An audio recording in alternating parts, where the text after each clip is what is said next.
everyone, you're welcome to this video. If you're new to this channel, my name is Moyo and you're so welcome to She Bites. I make videos all about food, faith and lifestyle, and today we're going to be focusing on this very special ingredient, fonio. Fonio is an ancient grain originating in West Africa. It is grown and eaten specifically amongst the northern part or the northern people in West Africa. Fonio is a tiny grain, as you can see here. I think it's almost as tiny as teff, and it is also gluten-free and high in essential amino acids. This means that fonio is a solution for our world today. It's a drought-resistant plant that can grow in very difficult circumstances. It's also delicious, versatile, and can be used in both sweet and savory recipes. Today we're going to be making fonio pate, which is basically a pottage using fonio. I hope you enjoy this video.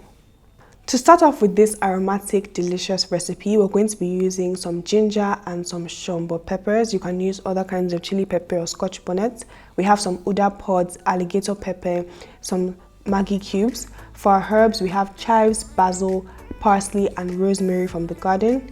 Here we have only 150 grams of fonio. Are you wondering why? That is because fonio swells to 4 times its size.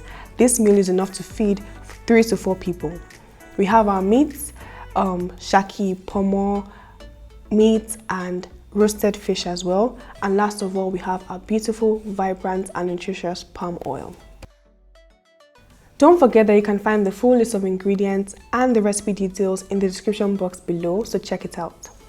Heat your palm oil in a medium-sized pan and add your roughly blended peppers and ginger. You could also pound them in a mortar. While you're frying this off, you also want to add your aromatics. You can also add bay leaves or other kinds of warm, earthy spices. But in this case, I'm going to be using rosemary, the leaves and the stalk, uda pods, and some alligator pepper. You just want to cook this together for about 10 minutes until all the water in the peppers are cooked off and you're starting to have a lovely mixture. It smells beautiful. You can also add your salt at this stage.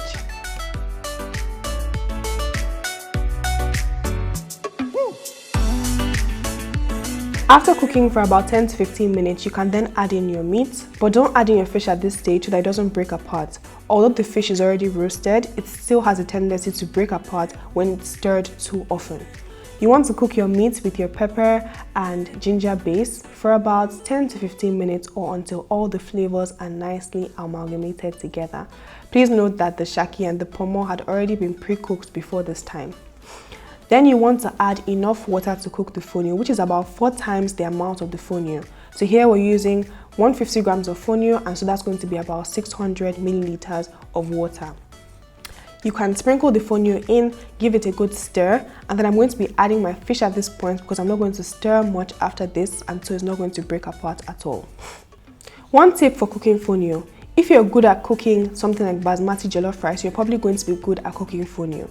When you're cooking fonio like this, you don't want to stir it too much at all, otherwise it's going to get clumpy and sticky.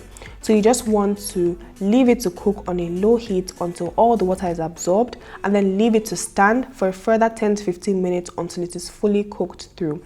Patience is key, and don't be checking the pot too much. I had to show you guys what it looked like, so I had to open my own pot, but trust me, just leave it cooking until all the water is absorbed, turn off the heat, and leave it to absorb all the water for a further 10 to 15 minutes. After that, you can then stir all that's going on in your pot, add in your fresh herbs. Here we have some chives, some basil, and some parsley, and basically your fonio is ready to eat. It is a super delicious recipe, and I would really like to know if you eat fonio in your home, if you've cooked fonio before. Comment down below, and if you haven't, comment down below if you'll be willing to try it. If you have more recipes for me to try out with fonio, definitely let me know. Reach out to me on Instagram because I really love this ingredient and I'm trying to try as many recipes as possible. Guys, when I say this was delicious, it was absolutely delicious. All the individual flavors in here came together to give something absolutely amazing and explosive. The pepper, the ginger, the fresh herbs, the fish, the meat. The fonio basically absorbed all the flavor and was absolutely amazing. Don't be afraid to try out this tiny but mighty grain. I hope you enjoyed watching this video. I hope to see you in my next one, and I hope you give it a thumbs up if you've enjoyed it. Thank you guys so much for watching. Bye!